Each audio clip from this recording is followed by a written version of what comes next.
Stone. I am the original cornerstone. Merkaba Stone. I am the original cornerstone. Merkaba Stone. I am the original cornerstone. Merkaba Stone. I am the original cornerstone. Don't do love, yeah. Can't be love, yeah. Even if you should love, yeah. They can't be love, yeah. They have been always sweet and convincing in the beginning. Two faces of evil and oppression. The true face of negatives and suppression. They have been always sweet and convincing in the beginning. The true faces of evil and oppression. The two faces of evil and oppression. But I am the Merkaba Stone. I am the original cornerstone. Merkaba Stone. I am the original cornerstone. Polarity. The paradox is in the ugliness of vanity. Polarity. The paradox is in the ugliness of vanity. Destroying the blueprint so no one can see who is the original and who is the copy. Destroying the blueprint so no one can see who is the original. They can't be love, yeah. You see, even if you show up, yeah. They can't be love, yeah. You see, they don't do love, yeah. They can't be love, yeah. Even if you show up, yeah. Instead of Jah at the head, mankind at the head, manipulating to stay ahead. Instead of Jah at the head, mankind at the head, manipulating to stay ahead. Can't be love, yeah. You see, even if you show up, yeah. They don't do love, yeah. Even if you show love, yeah. Why don't they ever write the right letters on their pages? Why won't they ever put the right letters on their pages? They are destroying the blueprint so no one can see who is the original and who is the copy. Destroying the blueprint so no one can see who is the original.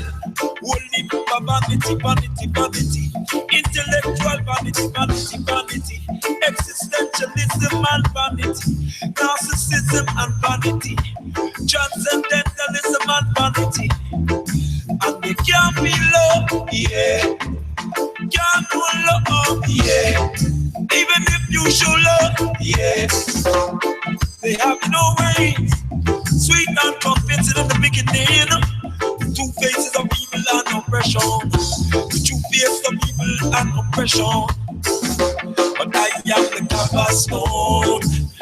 I am the original cornerstone. The Merkaba Stone. I am the original cornerstone. I am the Merkaba Stone. I am the original cornerstone. I am the original cornerstone. Yeah, original cornerstone. I am the original cornerstone. Original cornerstone. Can't be love, yeah. Even if you show love, yeah. You don't know love, yeah. Even if you show love, yeah. I am the Kabaka,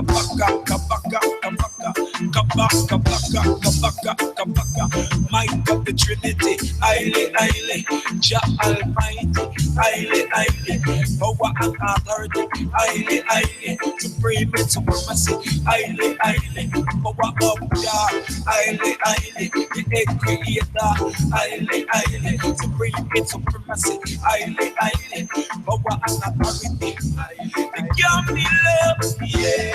Even when Jah showed them love, they don't know love, yeah. They can't be loved, yeah. I am the Merkaba Stone. Peace, peace. Welcome, everyone. Welcome, of course, to Enlightenment and Transformation. And as always, to this experience and, this time. I trust that all of you have been having a good day and your day has been going swimmingly And for those of you who are in other time zones, that your day went swimmingly. Just everything is going well for you today. So yeah, we had a late night session. I think it's probably the longest session I've ever done with you guys. 4 hours. It won't happen again. 4 hour session, but we were just joking around and going through a lot of different things and hitting a lot of different chambers, and of course all still related to the month's topic. When I say the month's topic, I'm speaking about solstice.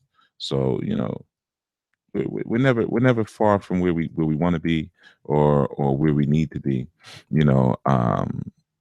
So it was good to just kind of relax and go through the motions with everyone.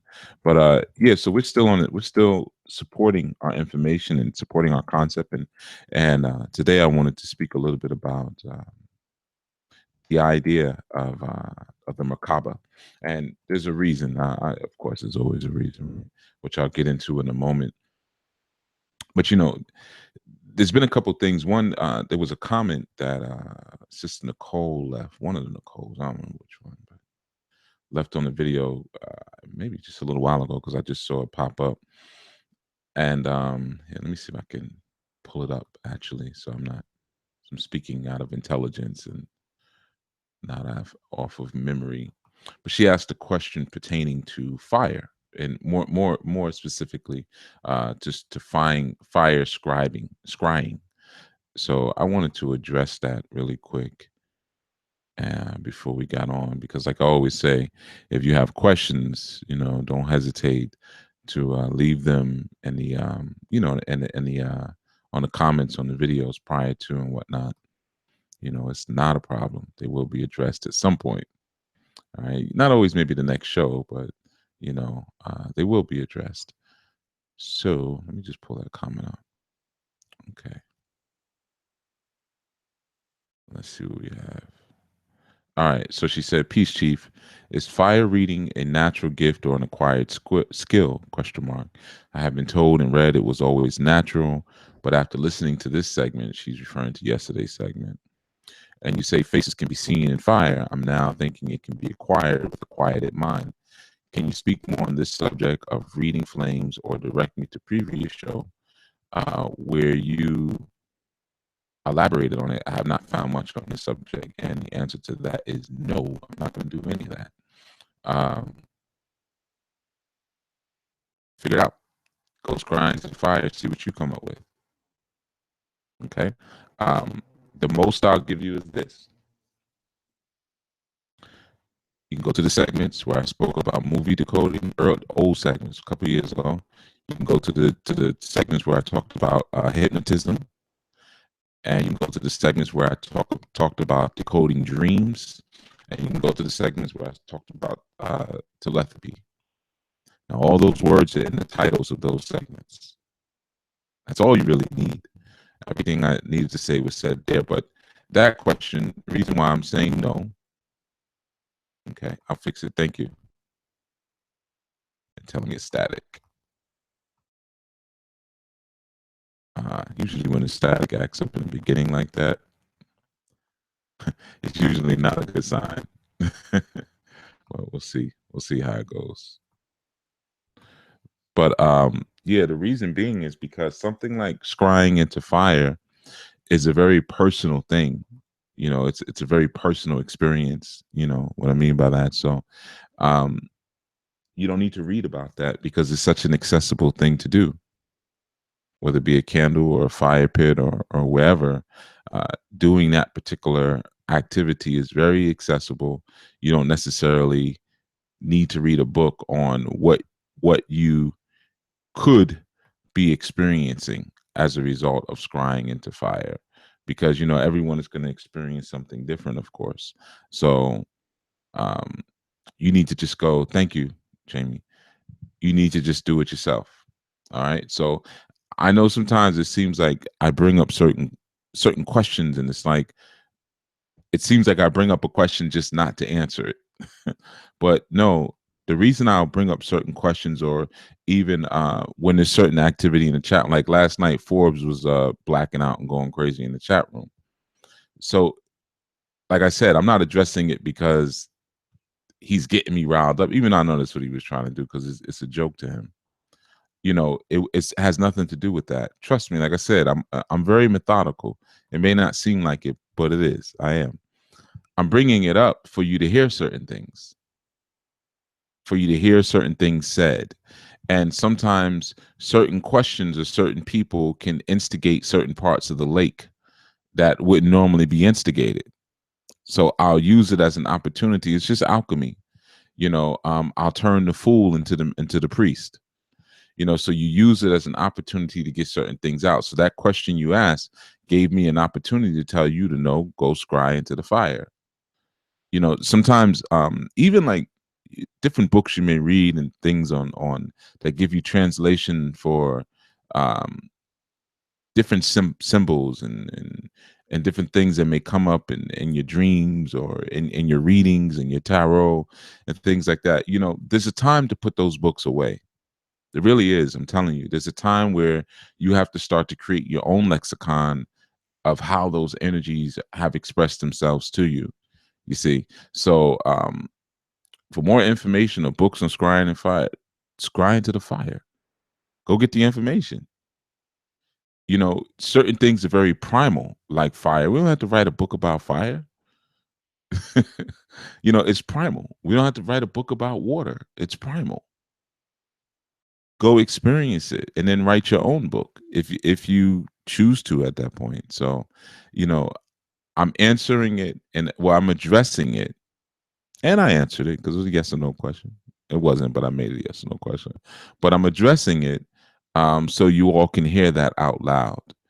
Certain times you lock and shut yourselves down from the experience that you're having because of what you're hearing other people say. Like you said, you heard us talk about seeing faces in the fire. So what? Yeah, we see faces in the fire. You might see something different. I have a youth that sees, I mean, we did fire divination, and he would always see animals in the fire from young age. Animals, animals. So we understood that, his communication or his symbols, begin with the animal kingdom in that sense.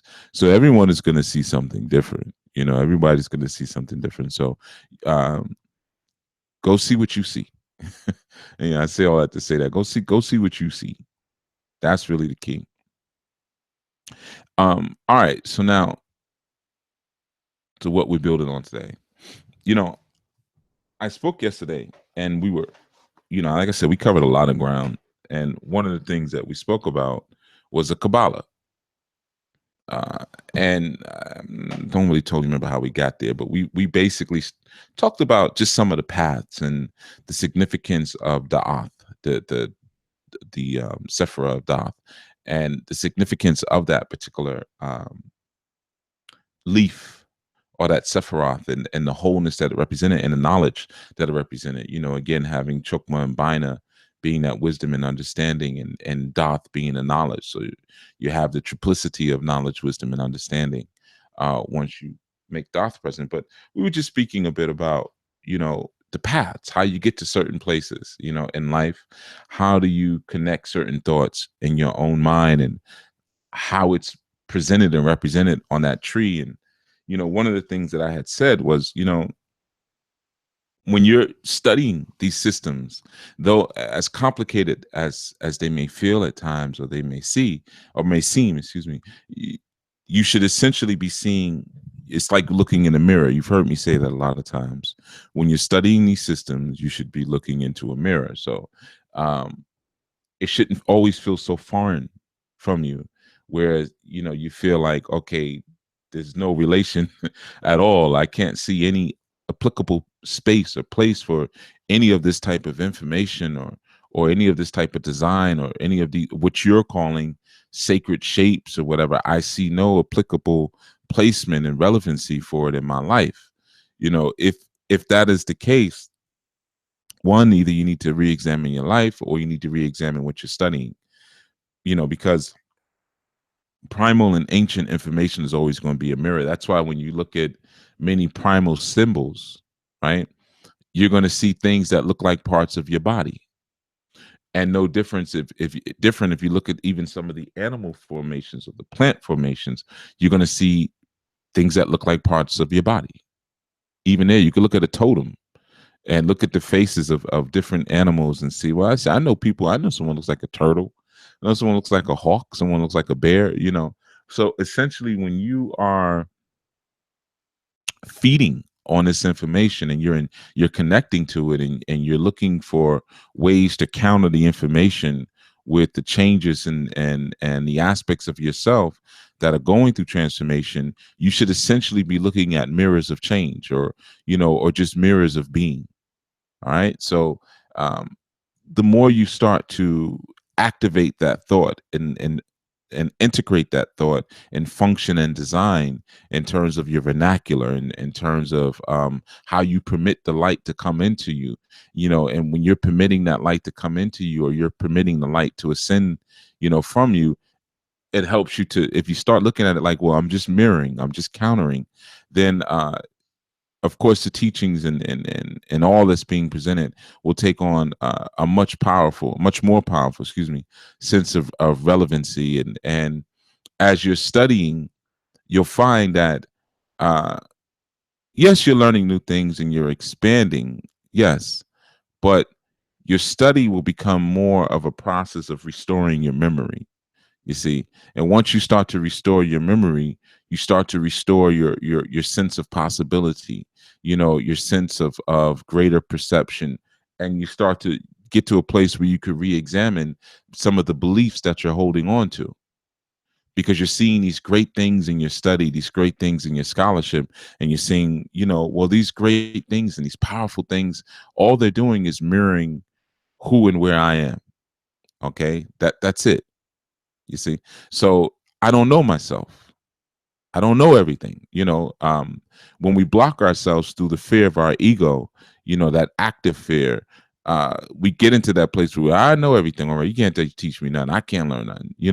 We get into that space where we don't want to listen. We don't want to be receptive. Then you may not necessarily see the mirrored aspects of these sciences. You see, then it may be a little difficult for you. So if you are having trouble seeing the information as a living field of possibilities and a living field of reflections, if the information is not really coming to you like that, then it would be a great time to do some ego gut checking, and really see, you know, how do I perceive myself?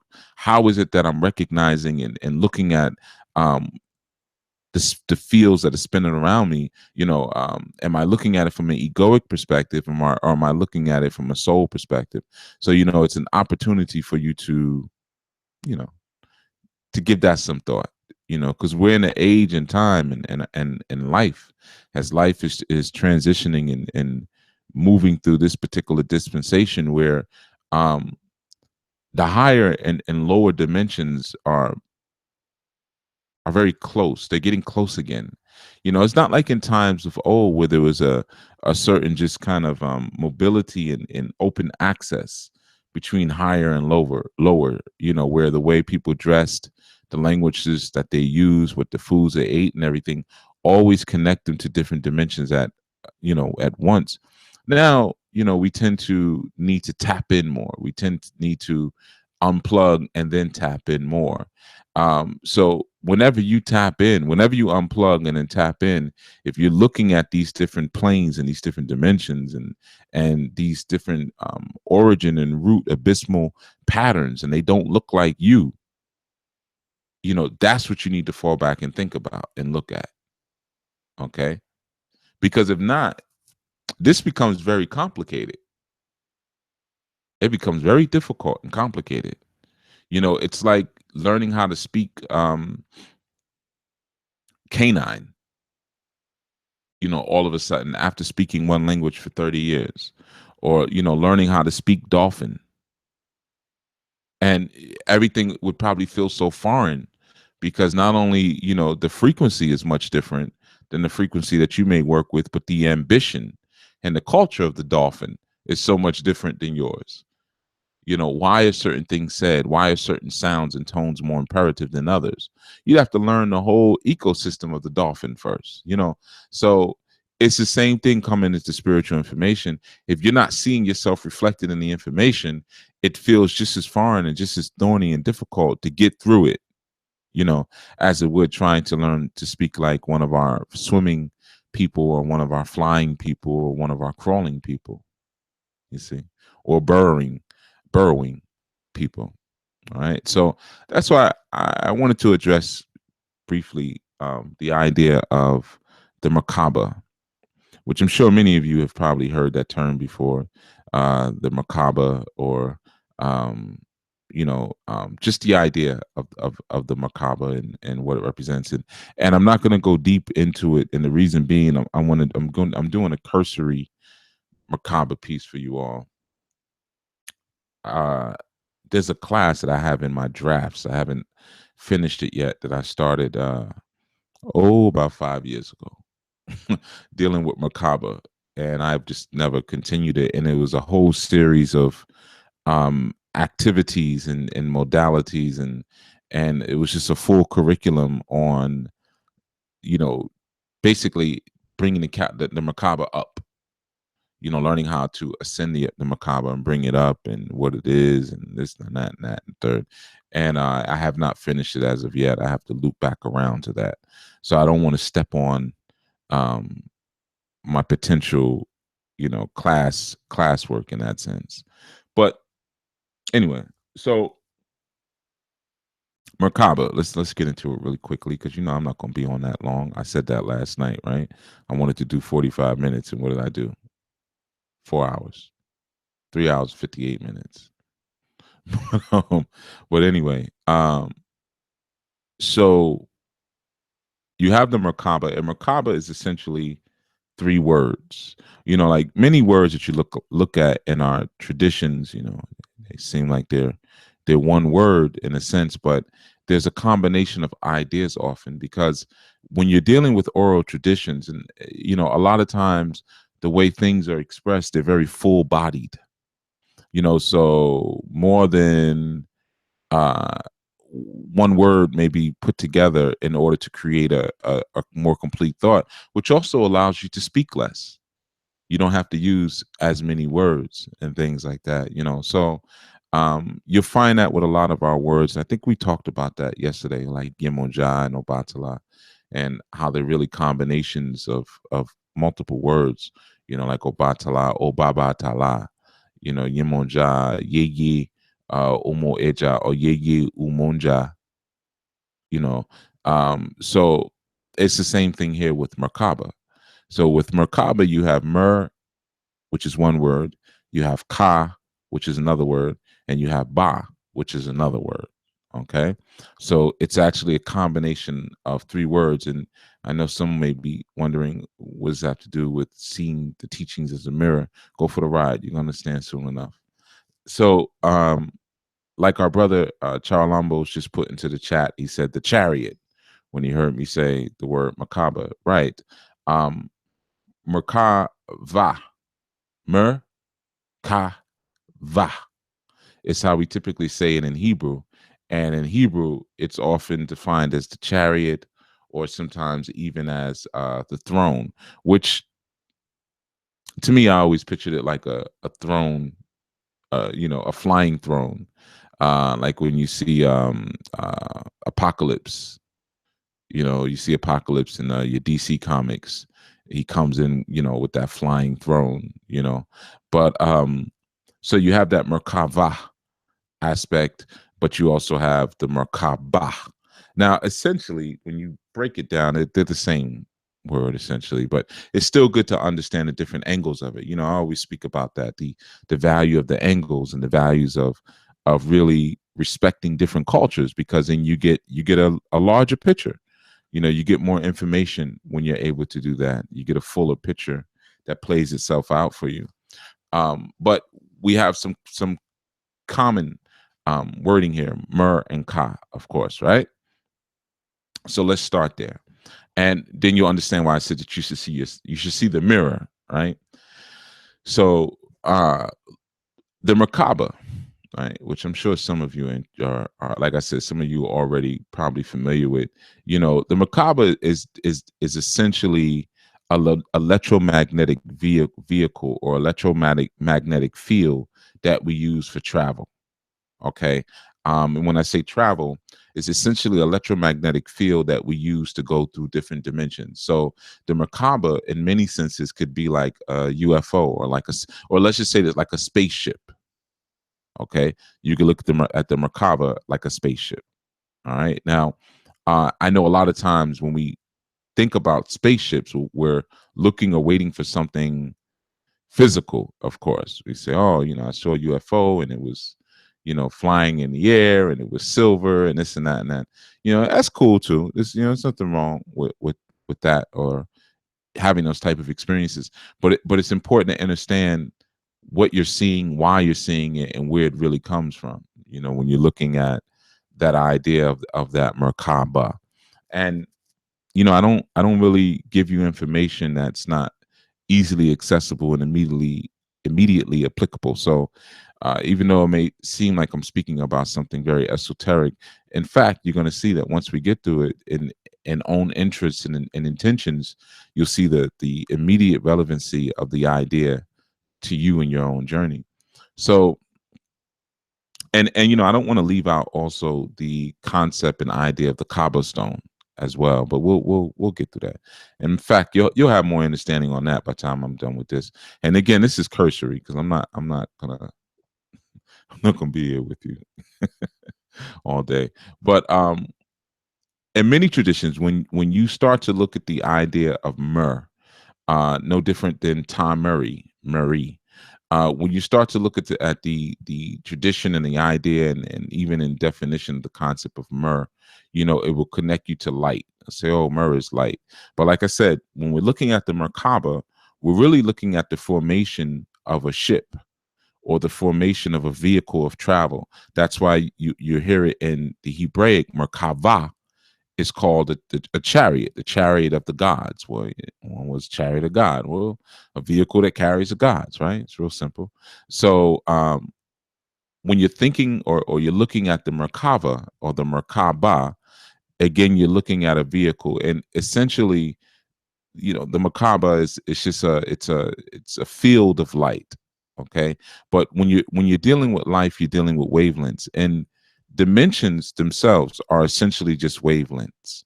So that's why a lot of times people will tell you, like, I saw a UFO, and they'll talk about how it moves. And they always seem to move and make turns and things at 90-degree angles because it is said that the movement between dimensions happens at 90 degrees. So you have certain wavelengths, and then into, well, we could say higher realms or different realms. I don't really like to deal with the higher lows so much, but more so the idea of just moving into different realms. And when you're moving into different realms, you're going to cut those hard 90-degree angles like that, you see.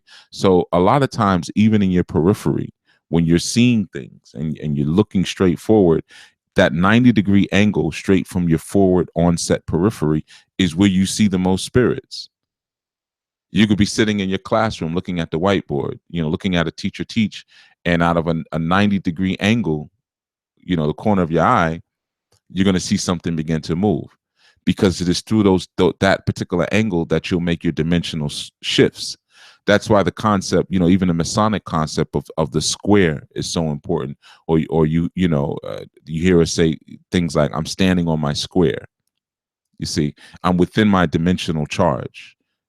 So well, let's get into this a little bit, right? So again, we have the concept of the Merkaba being a vehicle. Like I said, it's a light vehicle which allows us to go to different places, and I'll break it down a little bit more, for you all to so you can touch it. So you can touch it. And again, like I said, you also have the idea of the Kaaba or the Kaaba stone, which where you have in Mecca, the black stone, again, really representing the pineal. But we'll get into that. All right. I don't want to jump around too much, but so this concept of the Merkaba, which is essentially it's a field that you can initiate, you know, and it extends um outside of your spine, you know, above and around your spine. So almost look at it like this, very similar to if you look at the Dune series, you know, um, you see that there's a time when there's this fighting going on, and they're able to put these magnetic shields around themselves, right? And when they're able to shield themselves, right, it shields them from harm. Well, look at the same if you can, and you notice the shields were kind of pinkish, purplish. If you can look at the Merkaba the same way, like a purple shield that you can surround yourself with in order to travel. So as opposed to stepping on a bus or an airplane or a ship to go to different dimensions, through your activation of your higher self and your higher way of thinking and your higher way of affecting and feeling and your higher thoughts, you can create this magnetic field around yourself where you can then travel to different places. Let's say if the shield has ascension capabilities, you see, so you can not necessarily step into it but activate it and then move beyond. Okay, so again, let's start with the wording, because you know I always like to give you the words first, so when you're speaking no one can say, they say, well, what does that word mean? You know, I don't know, you know, so you can always speak with intelligence. So we start with, like I said, Merkaba or Merkaba is a series of three different words, and typically when you're spoken about myrrh, you break that one down, people will say, oh, myrrh is light, or they'll say myrrh is your protector. Okay, myrrh by itself, M-E-R, you know, or M-Y-R, M-Y-R-R, or M-E-R-I even, or M-A-R. I mean, I could go on with this, but myrrh, mar, mar, like mare, you know, it's it's all significant, right? So myrrh is beyond light. It goes further than that. And essentially, if you just look at the word myrrh calls you into the maternal principle. Very important in this. It calls you into the maternal principle because the word myrrh essentially, or in like what we would have in English, it would be mirror, M-I-R. So it connects you to the idea of seeing, you know, but it also connects you to the idea of water, where we get the words mermaid or more or merman. Okay, so a mermaid would just essentially just means, because mer is water, so a mermaid is essentially just a woman in the water. Okay, because that maid title, you know, essentially means water. So mer, like mermaid or merman, you have mer or mar meaning water, and then you have Mary or Marie. So Mary like M-A-R-Y, Marie M-A-R-I, Marie M-A-R-I-E, Maria M-A-R-I, you know, we could just keep going, right? So you get the idea. So the Mer, Mar, Mar, Mir, those are essentially titles that signify feminine energy. Okay. And it's really it's the sea aspect. So because it's water. So if we say, like, we could say mermaid or we could say mer woman, but if we have a woman, let's say if I have a woman who's initiated to Olokun, who's a child of the water, I can just say mer, period, because that's a title. But it's a title not just signifying water, but it's a title signifying the feminine energy of water or the feminine title of water. See, that's your mer. So your mermaid again is essentially, you know, mer, M-E-R-E or M-E-R or M-A-R, you know, essentially just means you know, water or the sea or lake or river. You know, we could go through it. And in its older form, it was merwith. And that's essential because with merwith, which meant a sorceress in the water, where you have the ideas of the sirens. Well, the word "whiff" itself is where you get the word wife, or the idea of whiffery. So it's essential there because you start to see that the idea of a wife, you know, or just whiffery was essentially an idea of having a sorcerer or a sorceress in your home.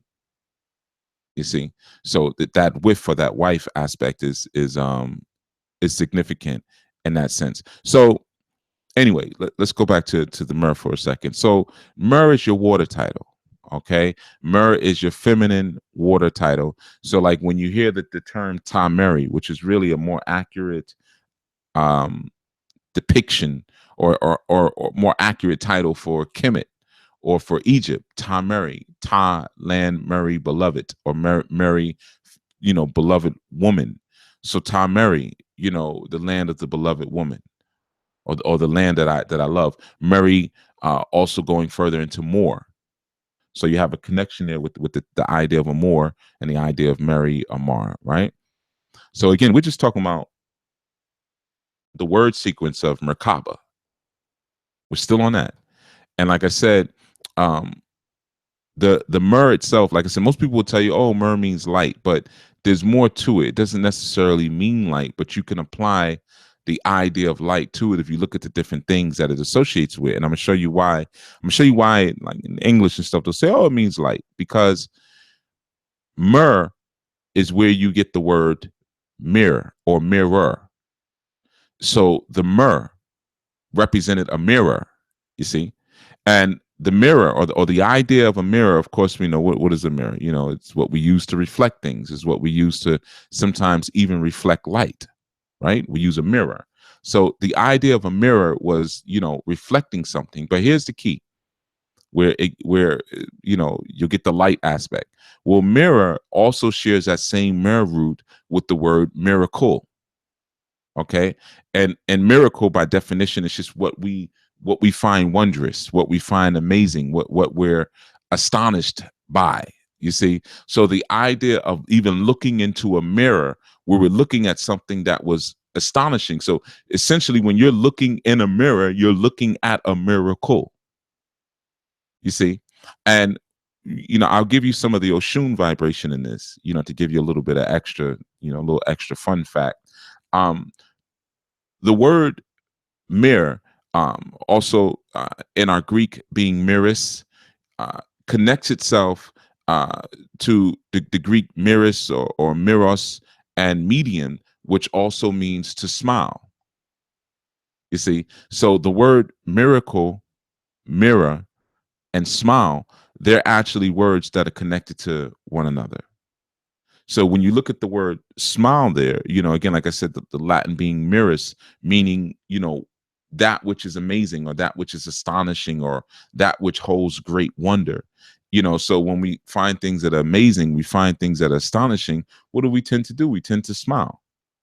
You see? So when you look at the Yoruba now, and you see that, well, Oshun is always looking in the mirror and she's laughing, or she's smiling. Why is she laughing and she's smiling? Like I said, she's in awe and she's in wonderment of her work, of what she's done in terms of her work of creation, being the Iyalode, or the mother of outside, that mother nature who creates all that we see, in that sense, or not creates, excuse me, who adorns what we see. That's a better way of me saying it. Who adorns what we see. So that idea of mirror, mirrus, or mirari, means to smile. It also means to laugh. You see, where we get, again, mirror, where we get miracle, where we get all of those words starting with that mirror aspect, miraculous, same thing, right? So now that mirror aspect is still just connecting us with myrrh. So when you do your study and you see light, there's more to it. Because years ago, when I used to read books and try to learn about the Merkaba, and I would study about the different light frequency that the Merkaba represented, and really, of course, I'm learning how to activate my own Merkaba. Most of the definitions would always just tell me that, um well, ancient Egyptians just defined myrrh as light. And I'm saying, no, man, you're leaving something out, as usual. They're always leaving something out. You're leaving something out. There's more to this, especially when you see the same wordplay in so many different places, not just in Kemet, but again, you see Merkava in the Hebraic, and you see all these different forms of it, even in the Bible. Like when you talk about Elijah, and Elijah being caught up in a windstorm, or in a whirlwind. This is the idea of him being caught up in his Merkaba. You see, So all of these different things, and the idea of Merkaba also being the fire, and then Elijah, he disappears inside of this whirlwind of fire. You see, because essentially Elijah goes to a different dimension. He figured out how to move to a separate dimension. You see, if you read some of those stories, and like I said, you got to know how to read these things, man, or they can be damaging. If you don't read the scriptures and things properly. If you try to take it literal, then they will confuse you. You know, but in any event, so there's always more to that myrrh, and of course, because there's such a close association with the idea of more. And I said, well, more usually means dark, but that myrrh is that fire aspect, right? So all of that just on the first part of the word. Then of course we have ka. Many of you are probably familiar with the term ka by now. The ka again representing spirit. So you have a lot of different words and ideas that we use surrounding the term ka. And of course even by name. Of course, you have Kaaba, you have Kabbalah, Merkaba, Kamal, Camille, Cam, right? Cameron, which is really it's a Moorish word, but Moorish name. Kamal, all those different Camille. So we see Ka as it generates itself in so many times, and Ka really represents our etheric or our energetic double or our energetic Bible, energetic body. Excuse me. So when you're dealing with the idea of Ka, it's that aspect of our spirit that extracts itself from our ego. Extracts itself from our person. And becomes our personality. Which is slightly different than our ego in that sense, but that idea of Ka is really essential. That's why you see it in so many different things. Um yeah, I saw that Daniel Xavier said Elijah probably got what they call now abducted. Yeah, could be. But abduction is real. Well, most time people are not being abducted by aliens. They're being abducted by cults. That's Vatican has its own homosexual cults. That's already been reported. It will abduct people. The Vatican. So yeah, I think the abduction part is real, but you know, the alien part, nah. This is always the same places and the same people getting abducted. Why don't they snatch anybody, out of Compton? Snatch someone, out of India. Because you would think if you're going to snatch somebody, you're going to snatch some diversity. You want to get some genetic diversity in there. I would definitely go for some of the older people on the planet. That would probably give me a little more information. But yeah. But anyway, so we have that idea of our divine spirit that we reference as, of course, the Ka, which is significant. So you already have this idea of your mirror, you have this idea of water, and then you have again with Merkaba, you have the spirit, right? So, and again, like I said, Ka is pretty easy, I guess, it's for a lot of you listeners because that term comes up a lot. We speak about that a lot, and it comes up in a lot of our studies to kind of really address the Ka aspect. So I don't really need to go, I don't need to black out explaining spirit or explaining what the spirit is, but I think you all pretty much can flow with that one. So then we have what's called the Ba, which is a term that we use a lot too, but you probably are just not as familiar. And Ba is very significant because there's an idea there. Again, when you do a lot of your studies or your generic studies, right? Even studying like even some of Budge's work or some of Faulkner's work, because a lot of the translations that you get, even though I know it seems like, well, this is old, it's an old book and this and that, you think it's good, a lot of it is off. especially in terms of the Medu. When you want to really learn these terms, man, learn the Medu symbols, because the symbols will open up the meaning of what the words are for you a lot better. Like, for instance, just real quick, when you look at Merkaba, right? And like I said, in most places I've studied, yeah, not most places, but some places I've studied, and really trying to get a grasp on what that Merkaba was and what the Merkaba is, and constantly coming across this idea that, oh, the Merkaba is just, it's or Mer itself is just light. And I didn't really settle with me. Well, not only because just in name sound, I'm like, no, that's something doesn't feel right about that. But also, when you in the Medu, when you look at the symbol for Mer, it's not signified by light. You actually have water in the very hieroglyph in the Medu for Mer. So that right there, I knew something was off. I said, now, how does it mean light and you have water here? You see, so that will give you some clues right there. You want to look at the cryptoform, of these different words and these different ideas, and like they say, a picture can tell a thousand words. It's true. So when you look at the symbols of these different things, it opens things up to you in a much greater way. Really opens things. So even when you look at the symbology of Ka, you look at the raising of that spirit, you see, a set of arms that is, outstretched towards, the upper world, or outstretched towards the heavens in Ka. You have that straight line, and then above the straight, which really represents the body, and above that, you have those arms outstretched. Now, this is in the Medu. All right. Now, I know we don't speak about Medu as much, but it's just because I don't teach it as much as I used to. When I did the one-on-one classes, not one-on-one, but group classes in person, we covered Medu a lot. Online, no, I'm just not feeling it yet.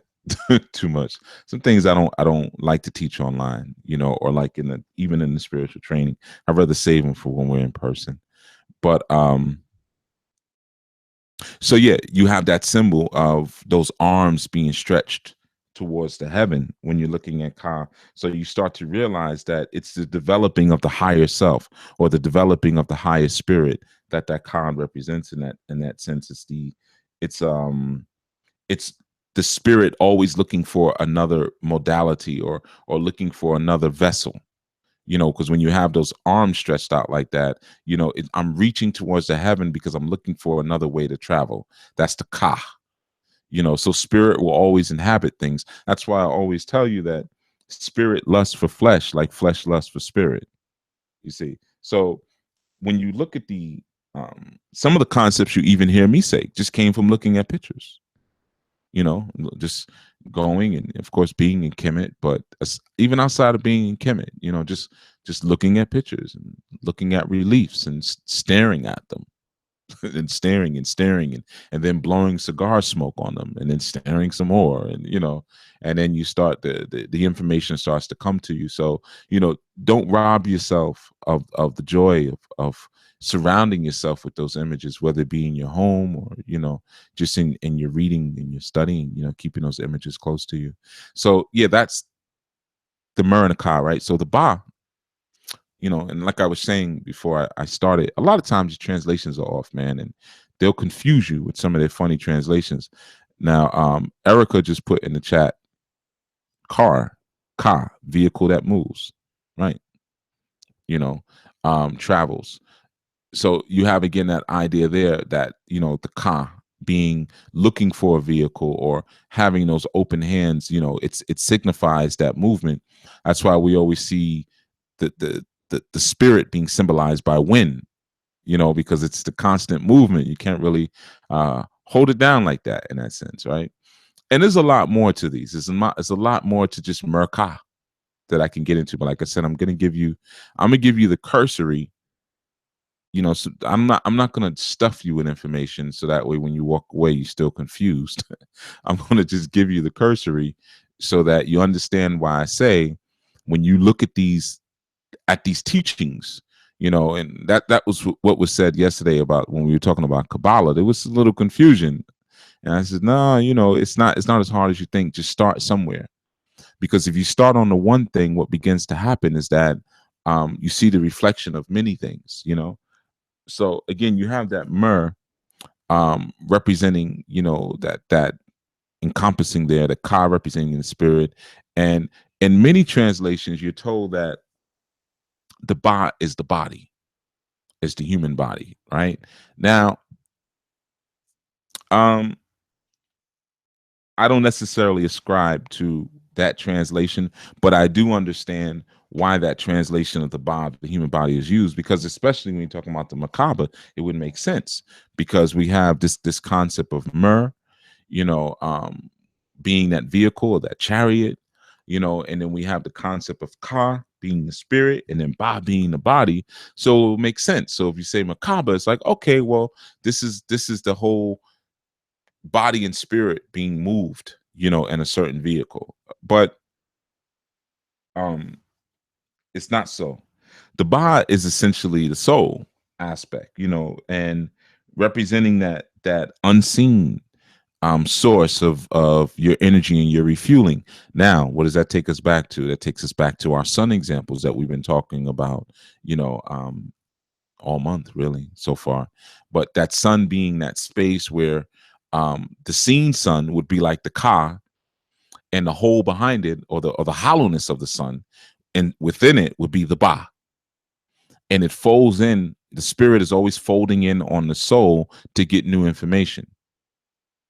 You see, that's why I always talk to you about the alignment of the soul and the spirit. You always want to make sure that your soul or your spirit is being directed by your soul. You see, so it's similar in there as well. That's why you have that Kaaba together. Now, of course, one could say, well, the spirit can be directed by the body. Yeah, but it's not that. It's just not that.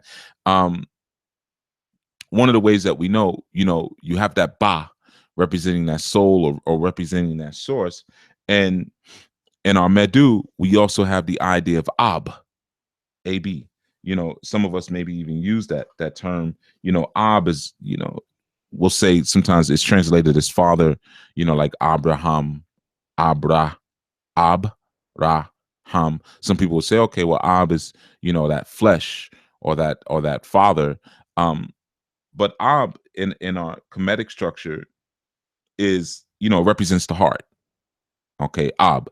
And I've shared this before. I don't remember what it probably was, the Okan and heart intelligence, right? Um, so the Ab would be the sound that the heart makes when it pumps. It's that third heartbeat. So we think of the heart, we say boom, boom, boom, boom, but it's up, up, up. That's the sound of the heart. So Ab represents that heart aspect, right? So you flip it around, you have Ba. Now Ba represents what? When the heart stops and it goes back home, right? That's the last sound we make. Ba. You see what's happening in that? Ba. If you just do it with your mouth, right? You have to close your mouth first. So the closing of the mouth, like the opening of the mouth with pata, the closing, excuse me, of the mouth would be like the condensation of matter. Things close. There's a condensation, and then when we open, it opens up. All of the wind is released out of ourselves. Now, when that's not happening, we have the ab going the other way. Ab, ab, ab. Mean life is going into the heart. See, that's one of the reasons, like, why in a lot of our traditions, whether it be Hebraic or your Medu, or your even Arabic, your script is written from right to left. You see, in English, we read and we write from left to right. We're going from the left to the right, because when we're writing from left to right, we're taking what's in the heart and we're sending it out. When we're writing or reading from right to left, we're injecting whatever it is that we're reading or we're studying about into the heart. We're feeding the soul with it. You see, and then you have, like, in many traditions where you're going from left to right, right to left. Like I always told you guys, I trained my youth when we had the school, and even my youth from homeschooling, to write from right to left, left to right, up, down, diagonally, and to use left hands, use right hands. We used to do the alphabet backwards from right to left, coming down from Z, and we would do that with, if they were right-handed, you use your left hand, boom. Then we go forward with the other hand, you see. Then we go from top to bottom, from bottom to top. That's how I taught my youth the alphabet.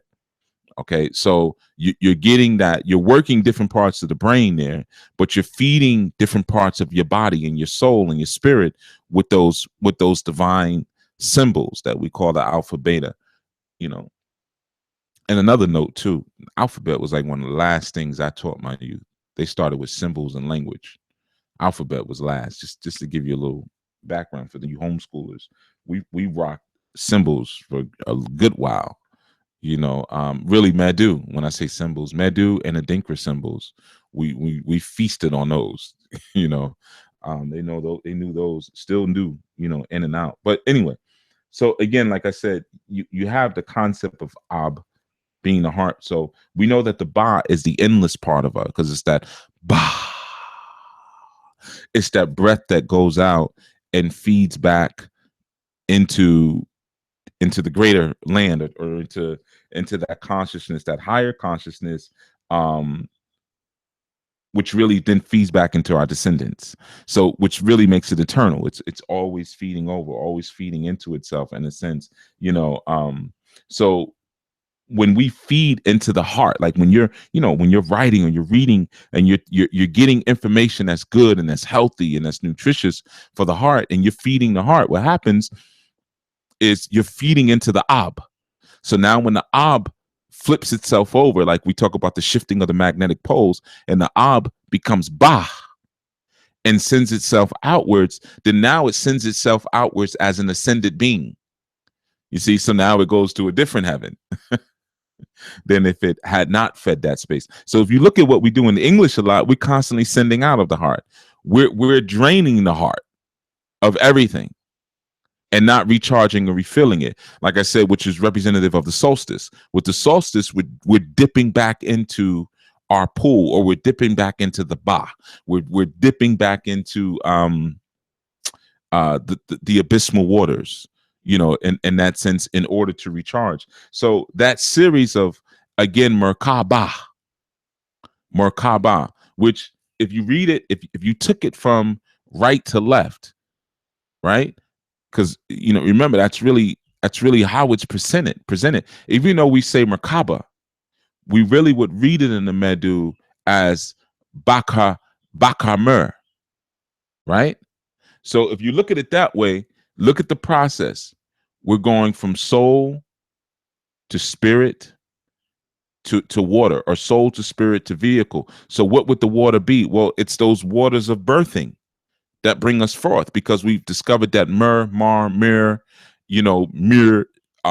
being that mirror, being that reflection, but being that water as well. You see, but it's the feminine archetype of the feminine title of water, Mer. So it lets you understand, okay, cool. Well, this is why we can see our reflection in the water. You see, no different than when a man, gives life to a woman's egg. You see, he is now casting his reflection of his spirit into that woman. He's casting his spirit into the waters of that woman, and his reflection is now inside of her amniotic fluid. You see, so if you look at it from that Bakamer, it's a process of creating a better self, and through creating a better self, we create what's called that chariot of the gods, or the throne of the gods, which is really a connection. It takes us to the pineal, going up and higher up into that pineal space. You see, so that's essentially what your Merkaba is. It's really the aspects of self-development. Now we could get into the Mer aspect of the light that rotates and the things that spin and move around. That's the sacred geometry of it, and we'll do that at another time. Like I said, I wanted to give you the basics of it so you have something today. So when you hear someone say Merkaba or you're listening to a lecture and someone glances over it really quick and they say Merkaba, or you're hearing the Hebraic Merkava, or you're hearing the Zulu and they're saying Merkab, because Merkab in Zulu means mother. Okay. And when you're hearing these different terms, so you see the sacred role there of the mother. You know, I don't want to get off into a tangent, but I'm just gonna say, men, yes, I am an alpha. Yes, I am the boss. Yes, I am the leader. But it doesn't mean that you're putting your foot down on your woman's head and you're totally discounting her role, man. Don't fall for what the women fell for when they bought into the feminist movement. You know, don't fall into that toxic masculinity or that toxic patriarchy. There is a sacred role that we all have to play in this. And if you look at our traditions, you'll constantly see the balancing of the roles. But there are roles. Everybody has a role to play. You know, she can't be stepping all on your point trying to play your role, and you can't be falling all into her space trying to play her role. You know, there has to be some boundaries set in that sense, right? But anyway, like I was saying, so you start to see the sacred role of the feminine there. I used to always think about this whenever I would listen to Miriam Makeba. Now, of course, Miriam Makeba, the name is different than Merkaba, but it's not that much different. You know, and I would just always think about the fact that, you know, one of her nicknames was Mama Africa. You know, that again, that maternal presence or that maternal energy. So again, when you're looking at the Kaab, you're looking at the Ba, you're looking at the Mer, you're essentially looking at a vehicle of travel. Now, a vehicle taking you where? To a better dimension once you activate it. How do you activate the Merkaba? Most people will tell you, oh, you can activate it using pranayama. You know, pranayama, which is a series of activating breaths where you activate your vital energy around you, and you can activate the field of the Merkaba. But you know, the thing about that, when you look at that, people will always tell you there's a series of activities and exercises that you can do to become a more ascended being. That's not true, because you could still be a horrible person but learn how to breathe. Now, of course, through the breathing of pranayama and those pranic exercises, you're focusing and concentrating on certain things that will bring you into that space of they're supposed to bring you into a higher field of light where you're activating those divine illuminations, but it may not. But you may still go through the activities.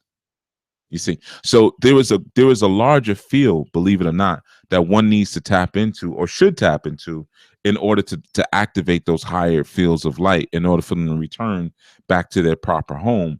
And that goes into, you know, what are you eating? What are you saying? You know, what is your spirit like? What are you reading? What are you thinking? How are you interpreting the reality around you? You know, so there's so many things that go into it, you know, that come into that greater realization outside of just, I'm going to breathe a certain way. I'm going to rub this crystal, you know, and I'm going to activate my Merkaba, and then I'm going to travel to a different dimension. You know, now essentially, could you do those things and travel to a different dimension? Like, can you just breathe? Yeah, because I mean, there's many dimensions, but they're not all better dimensions. You're not necessarily going beyond your current living field. You know, you may do some of those things and just make a lateral movement, but you feel like you did something because you went somewhere else. You know, the thing to understand and to catch on to is that when you're dealing with that Merkaba, it's a living field that surrounds you, and that living field, it responds to the things that you do, and it responds to the things that you allow into your space. You see, so it's like again, it's like a force field. You know, you look at sci-fi movies, you know, Star Trek, and they, you know, when they go into battle, they say activate shields 100% or whatever, right? You can't see the shield on the ship, but there's a magnetic field that's around that spacecraft. So when they take shots, you know, the shots are dissipated throughout the shield. So it's the same thing. You have a shield around you, which we call the Merkaba. You see, and you can activate that shield through, you know, how you flow certain things from you, how you flow truth from you, you know, how you flow wisdom from you, how you flow compassion and affection and conscious giving and conscious speech, and how you receive those things as well. You see, that will strengthen the field. So now when that bah decides to release, or when you decide to do exercises with your soul prior to that, you can get to those higher realms because you have fueled up that field. You have fueled up that chariot in a way so that you can get to where you need to go. You see, so the Merkaba is here and now, man. And like I said, you can get a lot of different information, man, when you study.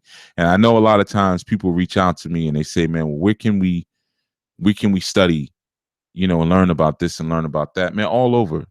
And the truth is, study what I'm telling you. I have to tell you that, man. Everybody's always looking for this sacred book. Every time I say something, what book you get that from? I shared with you last night. I have been working in the community for 27 years, but I've been studying longer than that. So there's a compendium of information, when you're doing years and years and years and years and years of gobbling up all of this different information and then creating these comparative studies on your own and figuring out the essence of what's being shared through all these different systems. So there's no one book. I could refer to you certain books, and sometimes when I do that, people get frustrated because they say, well, well, I read that book, man, but I still don't get it. Yeah, because you're not going to get it. You got to get out of that Bible mentality where I'm going to get everything from one book. It doesn't work that way. So when you're dealing with the Merkaba, you're just not going to activate your Merkaba through pranayama, through pranic breathing, through breathing exercises, or by doing Tai Chi or by doing Qigong. You're going to activate it by, going through those 42 declarations of Ma'at, seeing if you're lining up where you're supposed to line up and going through all the different things that you're supposed to be doing. That's how you're going to activate that particular energy, man. So just keep that in mind, as you're growing. And I want to share something too, in our Kemetic and our Medu, we also have Kaaba. And there's different forms of that Kaaba. There's a lot of words and ideas that are associated with each other. So I'm just going to share it so you don't get confused when you're seeing that Kaaba. The Kaaba is also the aspect of the shadow, and it's the aspect. The Kaaba would be like the Ojiji. It's the aspect of the electromagnetic shadow.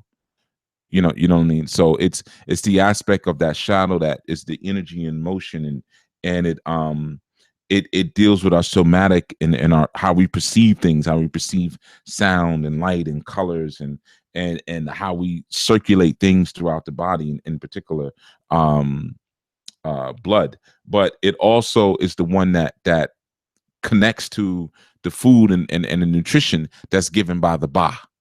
That's the Kaaba. It's slightly different. Okay. Ka is one word, Ba is another word. But in your Medu, you also have Kaaba. And that's dealing with that shadow self or that shadow body. So I just wanted to share that so people wouldn't get confused there. So I'm gonna go through just a couple of concepts and I'm out. Uh, Mama Sadaka says Erica Badu, wondering if she was attempting to describe or affirming her process of creating a better self through her chosen name. Yeah, most likely. She's clearly on a journey. Sister's clearly on a journey to do some things with herself. So yeah, most likely.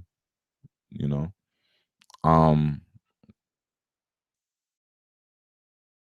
when first asked about Badu, she would just say that she liked how it sounded.